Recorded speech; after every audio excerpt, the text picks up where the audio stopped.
एक दूसरे से बात करने को सोचते हैं, एक दूसरे के होकर भी मिलन की संभावना नहीं है।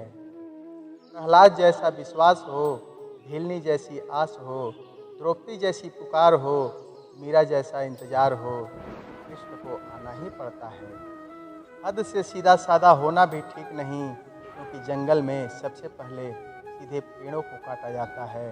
मुझे क्या परवाह जमाना क्या कहता है, मुझे ये पता है कि कान्हा मुझे अपना कहता है। छू गया जब कभी ख्याल कृष्ण का, दिल मेरा देर तक धड़कता रहा। कल कृष्ण का जिक्र छिड़ गया घर में, और घर देर तक महकता रहा।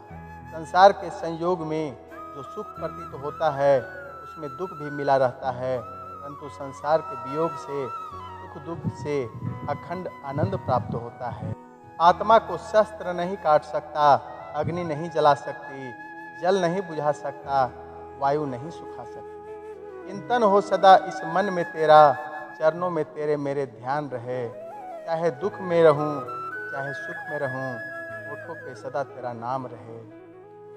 दिव्यता केवल शक्तिशाली होने में नहीं, बल्कि वास्तविक दिव्यता दूसरों में शक्ति जागृत करने में है।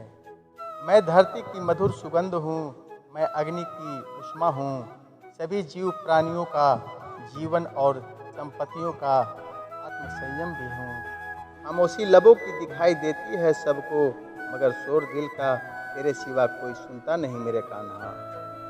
आप कभी भी कामयाब नहीं बन सकते यदि आप अपने अतीत को याद करके परेशान रहते हैं। श्री कृष्ण कहते हैं, एक बार माफ़ करके अच्छे बन जाओ, पर दोबारा उसी इंसान पर भरोसा करके बेवकूफ़ कभी मत बनना। मन को यदि दुख और बैर से भर लोगे तो तुम्हें भी नरक का अनुभव होगा। जन्म लेने वाले के लिए मृत्यु उतनी ही निश्चित है जितनी कि मृत्यु होने वाले के लिए जन्म लेना। इसीलिए जो परिहार्य है उस पर शोक मत करो। कौन क्या कर रहा है, कैसे कर रहा है, क्यों कर रहा है, इन सब से आप जितनी दूर रहेंगे उतनी ही खुश रहेंगे। कोई आपको क्रोध दिलाने में सफल हो जाए तो मान लीजिए कि आप उसके हाथ की कठपुतली हैं। किसी से जुदा होना अगर आसान होता तो जिस्म से रूह को लेने कभी फरिश्ते न आते। न कोई चिट्ठी, न तुम्हारा तार आता है, फिर भी दर्शन करने को कान्हा वृंदावन पूरा संसार आता है। कृष्ण और राधा का प्रेम अविरल बहती गंगा के समान शुद्ध है। परस्पर एक होते हुए भी दोनों एक दूसरे से मिलने को तरसते हैं। तेरे साथ को तरसते, तेरी बात को तरसते, तेरे होकर भी एक मिलन को तरसते। आस्था और प्रेम पर व्यक्ति का स्वयं नियंत्रण होता है। जहाँ आस्था और प्रेम लग जाता है, वहीं श्री कृष्ण के दर्शन हो जाता है, क्योंकि श्री कृष्ण सर्वव्यापी है। प्रेम और आस्था दोनों पर किसी का जोर नहीं। यह मन जहाँ लग जाए वहीं ईश्वर नजर आता है। एक दूसरे से बात करने को सोचते हैं, एक दूसरे के होकर भी मिलन को संभावना नहीं। मोहग्रस्त होकर अपने कर्तव्य पथ से हट जाना मूर्खता है, क्योंकि इससे न तो तुम्हें स्वर्ग की प्राप्ति होगी और न ही तुम्हारी कीर्ति बढ़ेगी। मैं सभी प्राणियों को समान रूप से देखता हूँ, न कोई मुझे कम प्रिय है न अधिक, लेकिन जो मेरी प्रेम पूर्वक आराधना करते हैं वह मेरे भीतर रहते हैं और मैं उनके जीवन में आता हूँ। स्वार्थ से रिश्ते बनाने की कितनी भी कोशिश करें वो कभी नहीं बनते हैं, और प्रेम से बने रिश्तों को कितना भी तोड़ने की कोशिश करें वो कभी नहीं टूटते। जीवन की दो बातें अपने अंदर पैदा कर लो, हमेशा फायदे में रहोगे। चुप रहना इससे बड़ा कोई जवाब नहीं, और माफ़ करना इससे बड़ा कोई इंतकाम नहीं। किसी को अपनी पसंद बनाना कोई बड़ी बात नहीं, पर किसी की पसंद बन जाना बहुत बड़ी बात है।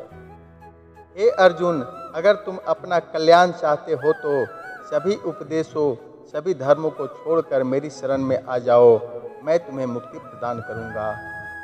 कुछ गैर ऐसे मिले जो मुझे अपना बना गए, कुछ अपने ऐसे निकले जो गैर का मतलब बता गए। दोनों का शुक्रिया। मैं सभी प्राणियों को जानता हूँ, सभी के भूत भविष्य और वर्तमान को जानता हूँ, लेकिन मुझे कोई नहीं जानता है। यदि हमारी नीयत अच्छी और मकसद सही है तो किसी न किसी रूप में ऊपर वाला भी हमारी मदद करता है। जीवन में आप चाहे कितनी अच्छी अच्छी किताब पढ़ लें, कितनी भी अच्छे शब्द सुन लें, परंतु जब तक आप उनको अपने जीवन में नहीं अपनाते तब तक उनका कोई फ़ायदा नहीं। यदि लोग आपके विचारों को गलत बताते हैं तो आपकी जिम्मेवारी है कि आप इसे सही साबित करके दिखाइए। इंसाफ के लिए हमेशा ज़बान खोलते हैं, अनदेखा ना करें मेरे लफ्ज़ों से मेरे कान्हा बोलते हैं। अमीरों की सुखन से इन्हें क्या वास्ता, मेरे अल्फाज दर्द सुदामा का बोलते हैं। मौका प्यार का इजहार करने का, वरना डर तो हमें भगवान का भी नहीं लगता, पर क्या करें डरना पड़ता है, क्योंकि हम भक्ति जो श्री कृष्ण की करते हैं।